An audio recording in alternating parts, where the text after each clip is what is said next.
The problem is you don't know what the truth is anymore. Apparently, you can't invoke George Soros' holy name without the New York Times calling you a conspiracy theorist. When Newt Gingrich last week was shot down on Fox News for invoking the most holiest of names over Soros' actions of buying up district attorneys, I tweeted this. This is the power of hashtag George Soros. This is how the media, now Fox News, bows down at its feet. The media, a little pissed at us for telling you the truth, to quote the Times, and in recent months, he has become a convenient boogeyman for misinformation artists who have falsely claimed that he funds spontaneous Black Lives Matter protest, as well as Antifa, the decentralized and largely online far-left activist network that opposes President Trump, end quote. Okay, let me just count the facts that they have wrong here. He has become a convenient boogeyman for misinformation artists who have falsely claimed, okay, he's not a convenient boogeyman. You speak his name and all hell breaks loose on you. So he's not convenient.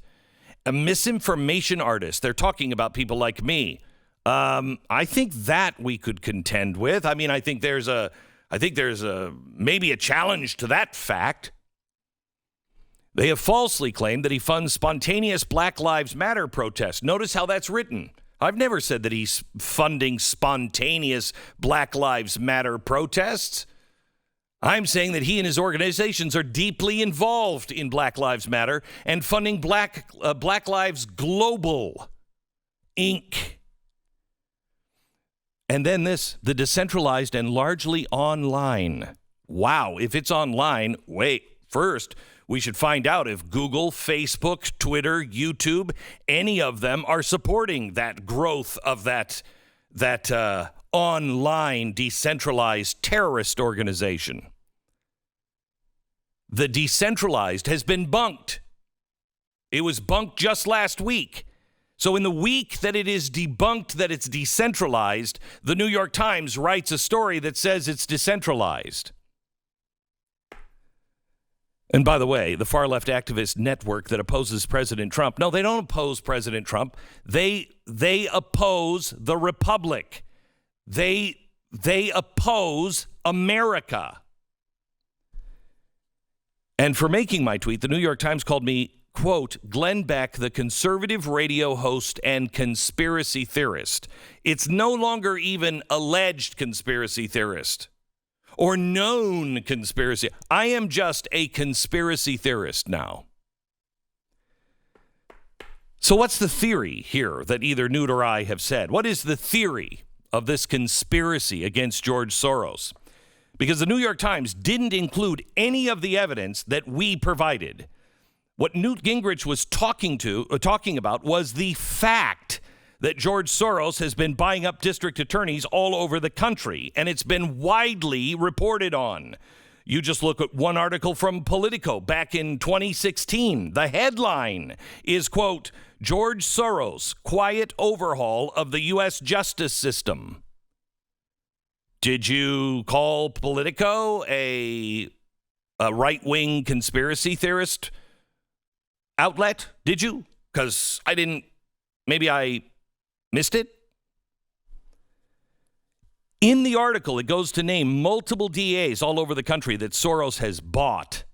So where's the conspiracy theory there? New York Times, where is it? Where is it? You're using a smear tactic. You're lumping everything together. Anything that's ever been said about George Soros, you're just saying that's what we're saying. No, we were very specific. We're very specific. I've learned, I've tangled, I've danced with this devil for over a decade. The New York Times labeled it misinformation to claim that Soros funded Black Lives Matter or Antifa. It's interesting because we found the reporting from back when BLM was first established in 2015. Again, this one from Politico. The title is, quote, Major Donors Consider Funding Black Lives Matter. Activists for the protest movement are meeting in secret with liberal funder club. Now, I know who the little secret liberal funder club is, but apparently the Times doesn't. It's called Democracy Alliance. Who started it? George frickin' Soros. That's who. So where's the conspiracy theory on that one? Where is it? It's documented. It's not hidden. They also said it was misinformation to say that Soros funds Antifa. I wonder if they remember this cute little video from Project Veritas. Do you remember when it was the organizer with Refuse Fascism? The organization led by 60 Era's Radical to support Antifa. They admit to taking Soros cash, and their goal is to fund the uprising for the revolution that will come during the election. Where's the conspiracy theory? When did the media completely lose any sense of right and wrong? Was it when the Soros money started to pouring your way and started flowing towards the big organizations? Did that influence you? What is it? Or are you just part of this yourself? Soros is on the record for funding David Brock to the tune of over $1 million. And you know what that $1 million was? To discredit me. And that was reported everywhere. It's not a conspiracy theory. They announced it in public. The New York Times even wrote a piece about it, claiming Soros's cash, quote, could signal a return to greater participation by him during the 2012 presidential campaign. They clearly thought Soros was going to start meddling back in 2012. So, after the evidence, why is it taboo to reveal what he's been up to? Maybe the reason lies in the $1 million donation to David Brock and Media Matters. In 2016, it was revealed by WikiLeaks that David Brock was working overtime to influence the media. David Brock's organization bragged about that it conducted, quote, over 900 on-the-record and off-the-record media interviews and sent 80 sets of talking points, background materials, and briefings on topical issues, 372 surrogates, including influential and frequent pundits on broadcast and cable news, 372 surrogates that appear on cable news. It has also sent media advisories and talking points to 960 members of the national media and 10,756 regional supporters in 28 states and 369 television producers and bookers. David Brock took George Soros' money and uses it to influence the media.